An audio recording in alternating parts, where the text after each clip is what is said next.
Recently, I've been working with a company that's about to go through a CEO transition. There's been a long-term CEO, and that CEO is going to retire. A new person needs to be recruited by the board. It's got me thinking about how boards perform this very important function of a CEO transition. And of course, one of the key roles of a board is to appoint the CEO, monitor their performance, and succession plan for them. So in thinking about this transition period, I think there's three key things that boards need to focus on. The first one is the mandate.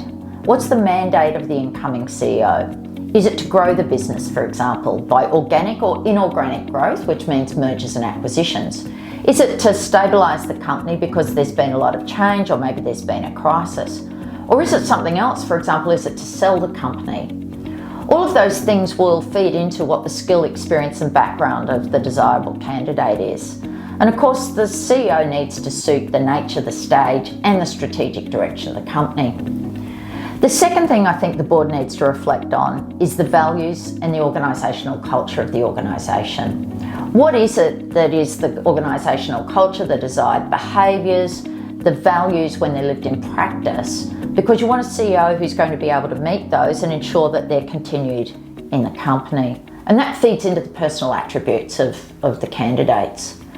The third element is the process. So having looked at the mandate and the values, you need to document them in a position description. That needs to be something that the whole board has agreed to. The board also needs to look at remuneration. What's the package on offer given market conditions and given the mandate and ask of the incoming CEO? And what's the performance framework? How do we set this CEO up from success by defining that very clearly as a board? It's an area I don't see boards do necessarily well, but it's so important. Boards really need to set that performance framework. It's fair to the CEO, but also without it, how do boards judge whether a CEO's met expectations or not? Thinking about the timing's an also important part of the process. So it might take 6 months to recruit a CEO. By the time you pick an agency to help with the search, you go through interviews. That will involve invariably multiple stages. You do candidate checks and due diligence and other arrangements. You're looking at 6 months. And of course, if you're landing on a candidate who's already in a role, they're going to have a notice period, and that could be another 6 months.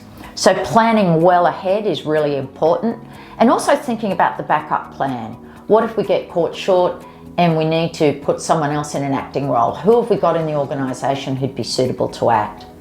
So that transition period for a CEO is so important. It's one of the board's key functions around appointing the right CEO, and thinking about the mandate, the values and the process is absolutely key to getting it right.